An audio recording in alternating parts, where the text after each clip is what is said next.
going on? Boy, how does time fly, right? It feels like it's October already when it's actually September. And I guess it can seem like it's October already because of all the horror stuff I've been into lately. Like, especially with, and I mean review-wise, I'm always looking at stuff dealing with horror. But in any case, I guess with Shin Sekai Yori was with me reviewing that. And now today we're doing the rant for the It movie, which came out. And I have to say, I was pleasantly surprised by that movie. I don't know whether my age shows, but I am a part of the generation that grew up with the original It miniseries. I don't even think I really originally saw it on TV. I think I saw it on DVD or maybe on VHS or something like that. But I remember seeing it back then. So going into this movie, because of the stigma they have for remakes, I went to the It movie thinking that, and especially when you consider how whenever something comes out and everyone tends to want to jump on the hype train, I'm one of those people that I see everyone jump on the hype train, but I'm sitting back and like, are you sure that you grease the wheels properly? Are you sure that you check the engine? Are you sure that everything's working right with this train? Everyone seems so anxious to jump on this train. I don't know. It might be some type of Kool-Aid convention, if you know what I mean, going on here. So when a lot of people automatically jump on a hype train, when everyone seems to be saying that something is good, I'm automatically going to be the guy that's going to take a step back and wonder what's really going on here. And here enters the It movie, where of course you have your few people that are saying this movie sucks and this movie's terrible. I know it might be hard to believe, but you do have those people out there. I see the reviews. I seen the articles where some people swear the It movie is absolute garbage. They exist. They're not unicorns. I promise you. And then, of course, you have, but most people are saying that the It movie is fantastic. They're saying it's absolutely terrifying. They're saying it's one of the scariest movies you'll ever see. And they're saying that, and everyone on Twitter, on Instagram, they're saying this is a creepy movie. And so I went into the It movie and I took a step back, especially since I've been watching a lot of horror lately and I've been frankly disappointed. I recently saw VHS. I saw VHS 2. First one was good. Second one was meh. I also saw The Diary of Jane Doe. I was like, yeah, it had its moments, but it was okay. I saw, let's see. Well, I've been watching a few. I've watched the Dorian Gray. I've been seeing a few horror movies lately. And I've been kind of like disappointed in a lot of these older horror movies. And I'm not even going to mention the new ones I've been watching because they've been like big disappointments. Yeah, we all remember when they said Evil Dead and they said the Green Inferno were supposed to be some of the scariest movies you'll ever see. Yeah. That was funny, wasn't it?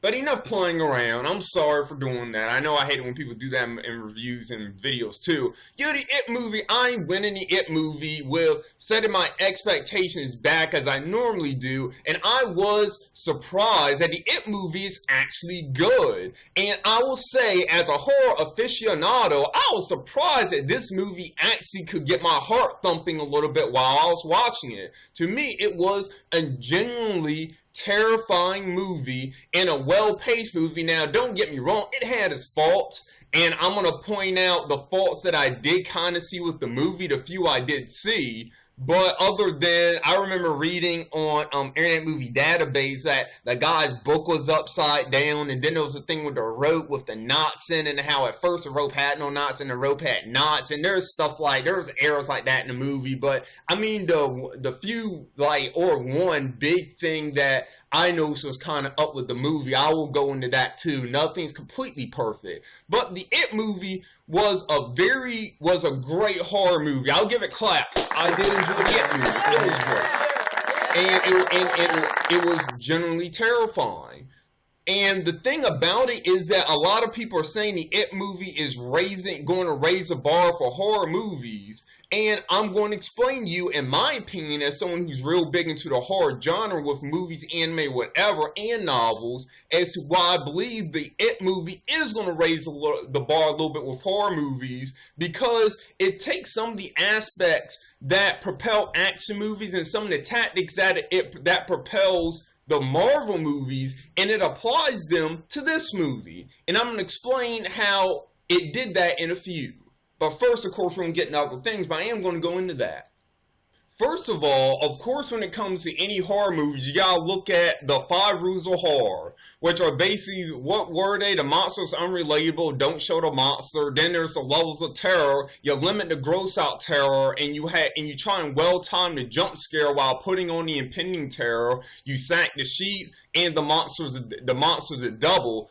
And the 6th one I think I would like to add there too that I didn't think about before is less is more when it comes to the gore. Like, the more you leave the person to imagine, the better. And the It movie, of course, really played into all of those rules. It showed all those rules and expressed them well in its context. And I'll give a quick overview. I'm not going to dwell too much on it, but I'll give a quick overview as to how it did well in all those areas. Of course, we know Rule 1 and Rule 2, with the monster being unrelatable and don't show the monster, usually go hand in hand, because of course you don't show the monster and the monster becomes less relatable.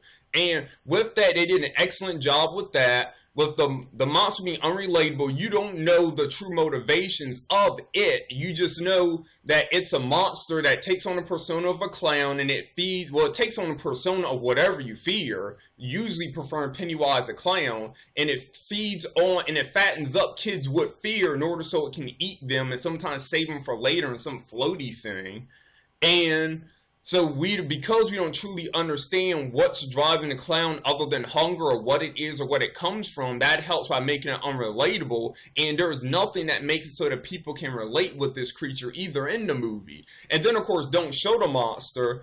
Now, a lot of people are thinking that this movie probably broke that rule because we saw Pennywise the clown, which is it, and people are probably here like, well, they showed the monster all the time, so this movie kind of broke that rule completely. And I'm going to say to you that no, it didn't break the rule, because Pennywise the clown is just a persona of the It monster. The only time we really get a glimpse as to how the It monster really looks in this movie is when it opens its mouth and you see all those rows of teeth, and then when the monster grins with that real creepy crooked smile. So right when it's about to chomp you, that's when we really get to see, that's when we get a look into what the It monster is.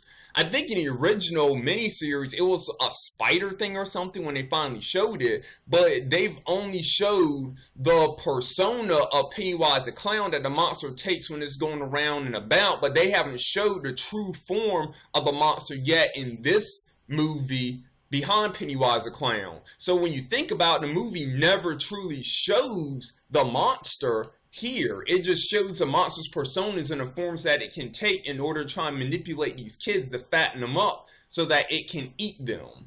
So yeah, so the movie goes with rule number 1 and rule number 2 very well. It did great with rule 3 and 4 also, no surprise there, where you got the 3 levels of terror. The movie greatly limited the gross out terror, and I wish a lot of horror movies did this nowadays, but they tend to equate the disgusting stuff or grotesque stuff with fear, and it's not. Grotesque stuff just makes you want to close your eyes and look away from being squeamish.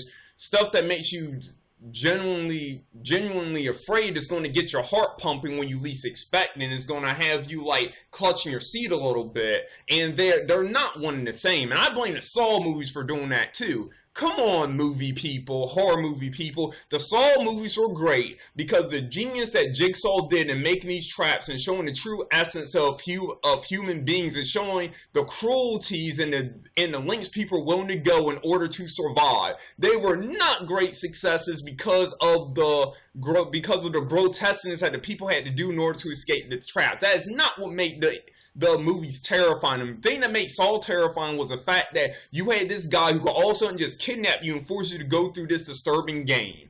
All the gore and everything was just a little bit of icing on the cake for people to show more this is horror. But please stop equating gore with horror. Please stop it. And the It movie broke that, because there was the share of gore in the movie, the share of gross out terror in the movie, but you never see Pennywise the clown straight up going. He may rip off an arm, he may break an arm, he may take away someone's bottom section or something, but they never show the clown completely just eating somebody. And I can imagine if a more modern horror director had made this movie, they would have straight up showed it ripping out people's guts and eating somebody or ripping off the face or something, zombie style. And they didn't have to show that in this movie. And this movie was much more terrifying than a lot of the movies that go for the gore is more mentality. So yeah, and of course the jump scares are well timed. They also had a good variety of jump scare terrors too, so it didn't have that dead space issue where,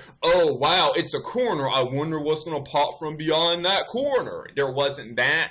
And then of course there was the impending terror where there were certain situations where you thought something was going to happen and then nothing happened, and then later something did happen soon after that, but they at least like went for the thing where you look and there's nothing there. They at least went for that. And I really appreciate that. And of course, Sack the Sheep. We got that right at the beginning with the poor, lovable Georgie when he got eaten by Pennywise the Clown and killed and dragged into the sewer. So we got that immediately. By them killing off that character, it kind of put things in the air what could happen with the other characters a little bit. Because he wasn't a jerk character. He wasn't a character. If you saw the original, then you knew that Georgie was going to die. But if you went into this movie with empty expectations by them killing, or not with empty expectations, you went into this movie without expectations from some other material,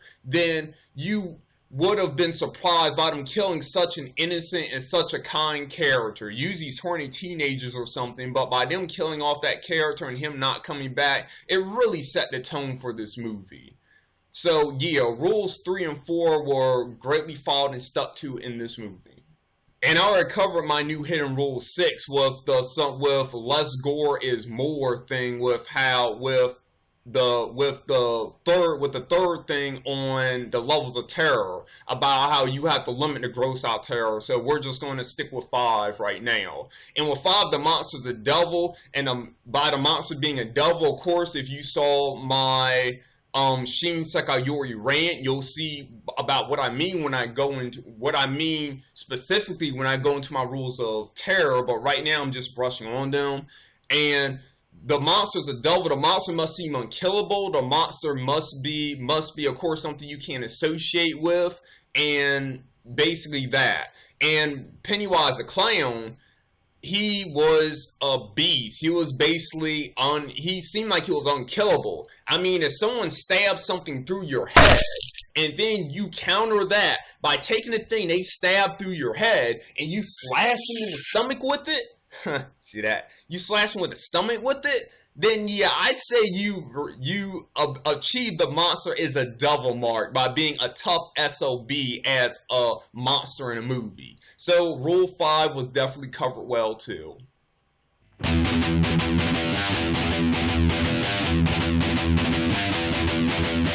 Alright, now let's get into how the It movie has raised the bar concerning horror movies. I remember Stephen King had written this in, I think he wrote this in his memoir, or he might have said it during an interview, I don't remember the source. But I know he had said at one time that when you do horror shouldn't just be a bunch of stuff to gross people out. It shouldn't just be made to terrify people, or it shouldn't just be made in order to get a rise out of people. Horror should always have a purpose, meaning you should be trying to tell a story with the horror that you're trying to do. And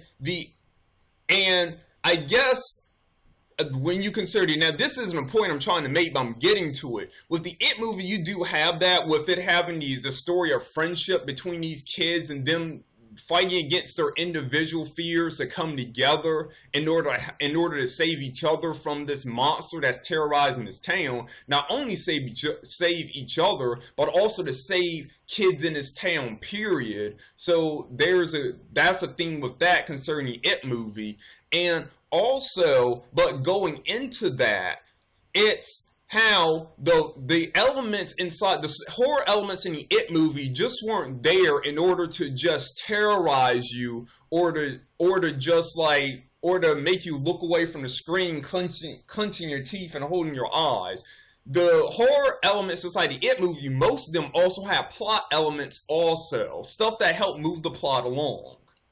And this is something that's not done well in horror nowadays, where horror is just there for the sake of to terrify the audience. It's not well integrated into the plot at all. And how the It movie does this is whenever you have the monster showing the kid a fear of theirs, the monster is showing you something about that kid. Like, even before we knew. Now, some people might think this might be a bit, like, might work against itself by you showing the evidence and then you have it expressed, but it doesn't, because when you're on the other side of that coin, you're giving an indication about something about that character before it's revealed, so then it just doesn't drop out of a magic hat somewhere, or as I like to famously say, it wasn't pulled right out of the writer or the director's butt.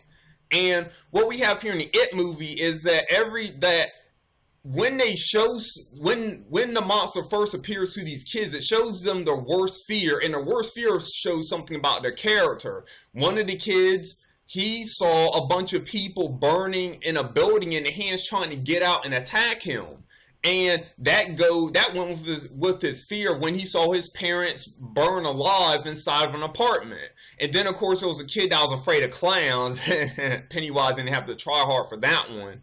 And then there was the kid, of course, who had the phobia of things, and the monster came to him like a leper with all these diseases and everything that was trying to get him and stuff. So, and then there was, of course, there was a painting inside this other kid's house, and how the element from the painting came to life and was trying to get him, which was actually Pennywise a clown.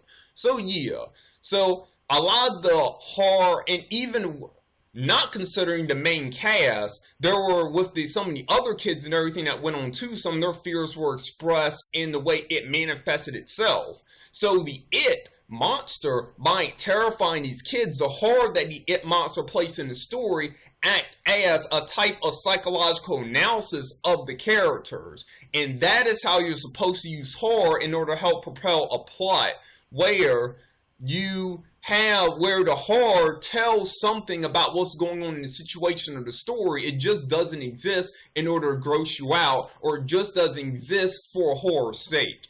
And some movies I know that have done this in the past are M. Night Shyamalan's Devil, where you had the people trapped in the elevator and one of them's the devil, and they had the flashbacks that showed how they all were being hunted by the devil in the elevator in the first place. And then the Diary of Jane Doe, every time they were doing the autopsy, every time they cut something from this woman, something about who she really was came out of it, and something terrifying representing that came out of that too. So it is done sometimes, but it's not done often enough, and I really would like to congratulate the It movie for using horror in that way. The second and last way that the It movie raised the bar for horror movies is, remember that thing I was telling you about the Marvel movies, and how they do something, a lot of action movies do something that horror movies haven't caught on to yet. And to me, this is one of the first movies to catch on to that and to utilize that to help propel itself forward. Well, here it is. Imagine, if you will, the plot of a movie is like a train. Well, imagine, if you will, a movie is like a train. And there are certain elements, and there are certain cabins which represent different parts of this train. Now, with this train, you can have an element that this train is that's carrying things around, and then you can have certain things in those cabins which help push things forward. But at the end of the day, it's the train and the engine that's really driving things forward. In the Marvel movies, I would say the train is the superhero plot in the movie. It's the plot, bam. But no, I'm sorry, scratch that.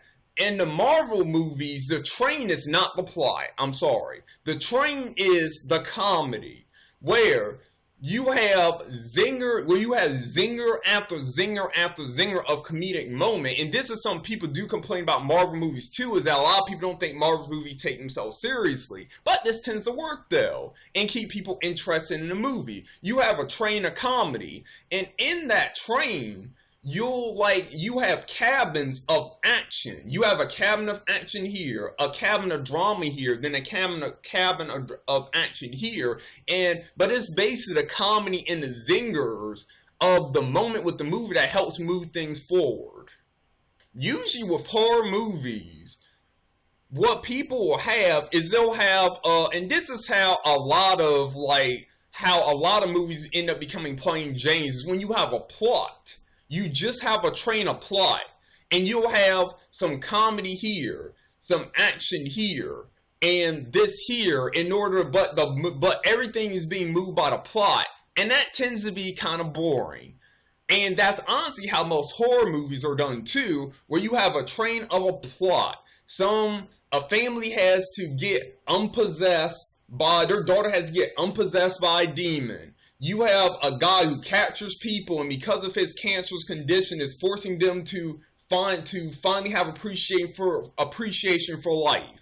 You have stuff like that, but you don't really. In the horror is just in cabins, and that also hurts the pacing of movies too. When in between, where the pacing will become broken in a movie, when in between you moving in between these cabins where there isn't horror, or there isn't action, or maybe there isn't comedy, you're going to end up having just dry plot, and that'll make it so the movie seems like it's going somewhere, but then all of a sudden the pacing gets cut for some boring exposition, cut for boring exposition, and so forth. And the It movie is one of the first horror movies I've seen to solve this.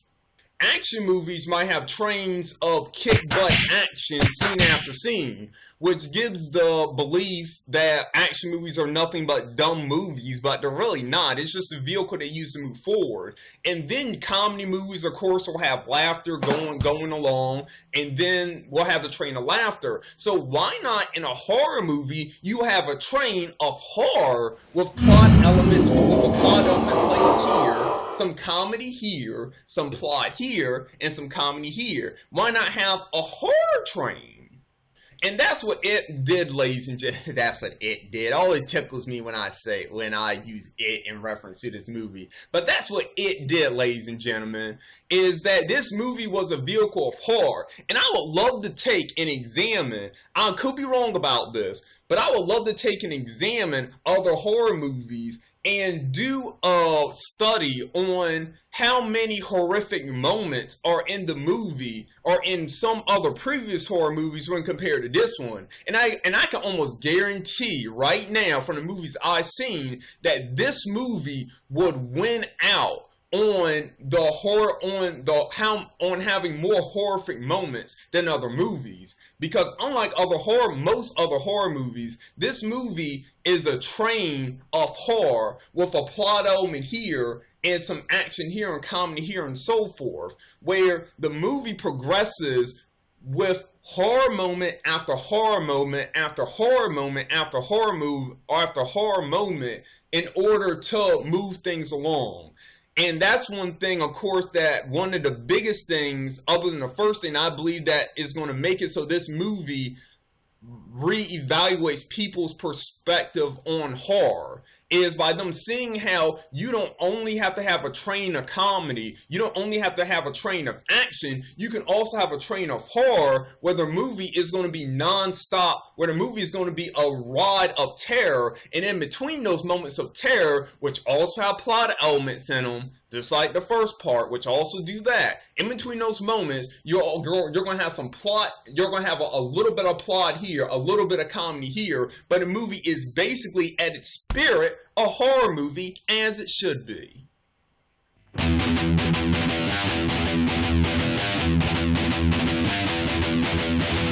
Okay, I'm about to wrap up this review right quick. And I also like to note also that the movie had a complete ending, despite you knowing that it's going to have a chapter 2, because at the end of the movie it says it chapter 1. I really like it that they pretty much put most of the plot elements in a package and a neat little bow and decided to send it out. That they actually had the shoots paw, the gonads in order to go ahead and do that. Really appreciated that. Another thing real quick too is that in the movie, the It monster wasn't the only thing that was terrifying. Some of the humans in the movie were terrifying too. Just like what we had Beverly's father. He was terrifying. We knew he was, we believe he was molesting her possibly. He was a terrifying figure.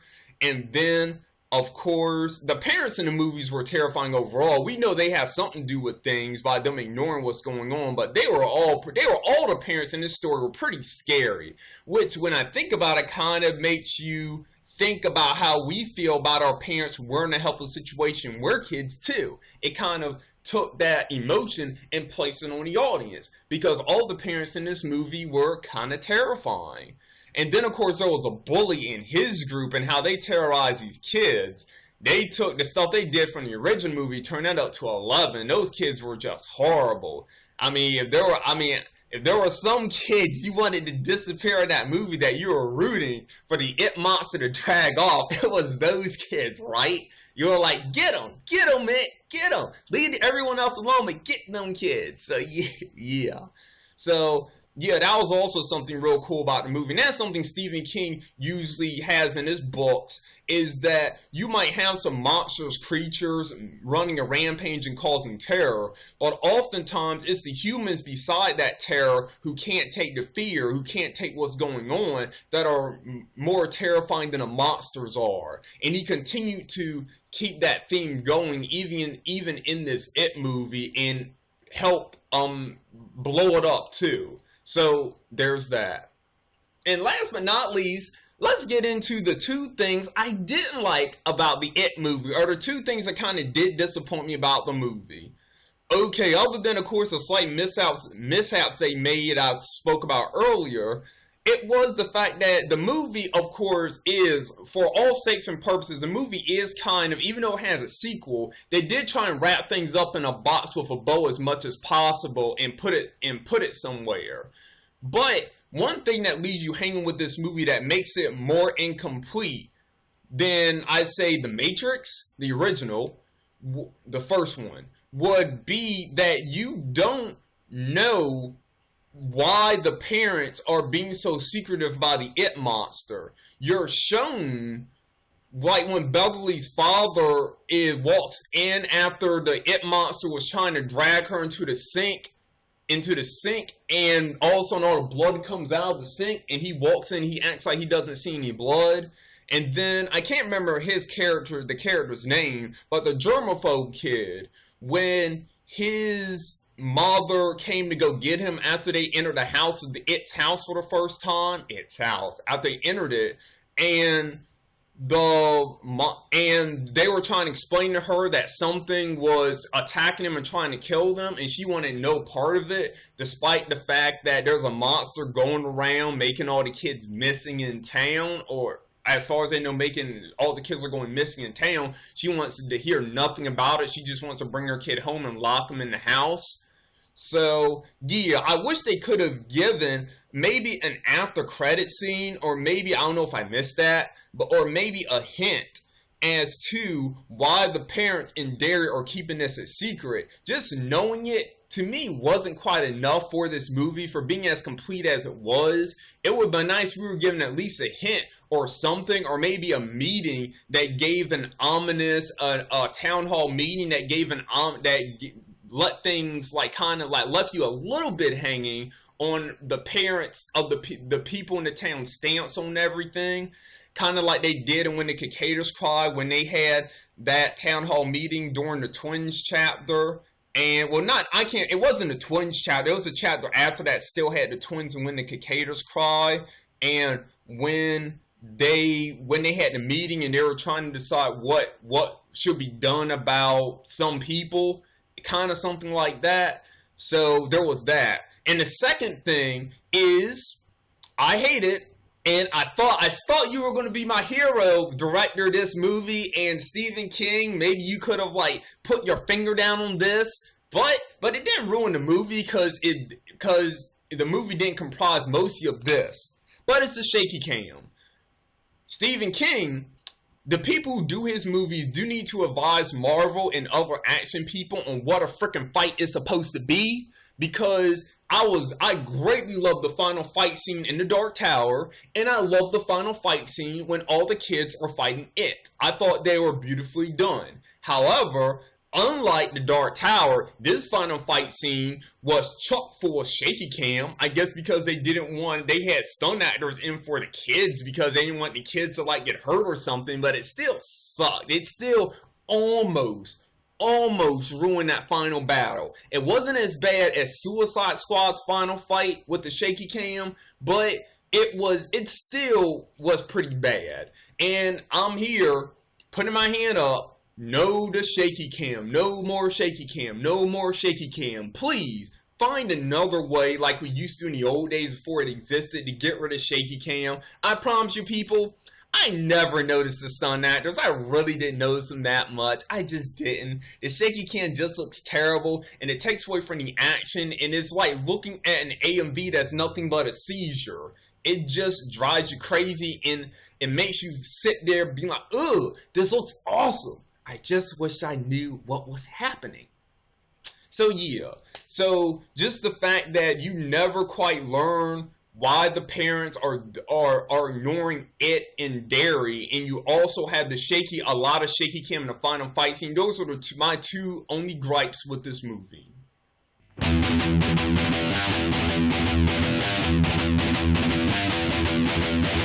So, what did you think about it?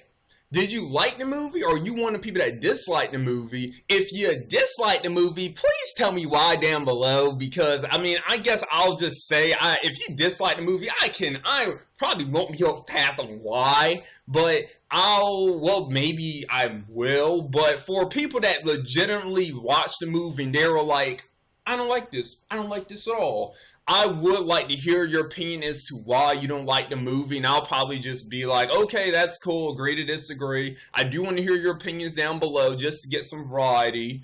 And if you like what we do here on Miss Reviews, please like and subscribe down below, and please continue to support us. And what else we got to look forward to? We got Happy Death Days coming up soon. I can't wait to take a look at that. I noticed when I was in theaters, a lot of people were describing Happy. They were like, that movie from the trailer, that movie looks good. Reminds me of Groundhog Day with a horror twist. And we know us horror fans are like, it's us anime fans are like, that movie looks good. Reminds me of When the Cicadas Cry. So yeah, I can't wait to see Happy Death Day. And Mother seems like it's going to be good based off the trailers. I just wish the trailers will stop trying to tell me that the movie is going to be good. That makes me kind of suspect there. I mean, we've seen how far that gets movies. I mean, I've seen the remake of Evil Dead, and I also saw The Green Inferno, and I'm like, no, they were not the scariest movies of all time. No, they weren't, and I don't appreciate you trying to tell me that. Just let me watch the movie. Don't try and say something about the movie, and it's not true. If you don't say something like that, make sure you cash checks that you can cash. Don't do that. So we'll see about Mother. Just because they're doing that, despite the cast they have in the movie, and despite what the trailer shows, despite how what you see might not be what's really going on, because they're trying to tell me it's scary and it's supposedly going to disturb me so much, I don't know. We'll see. So, again, thank you and have a good day. Bye.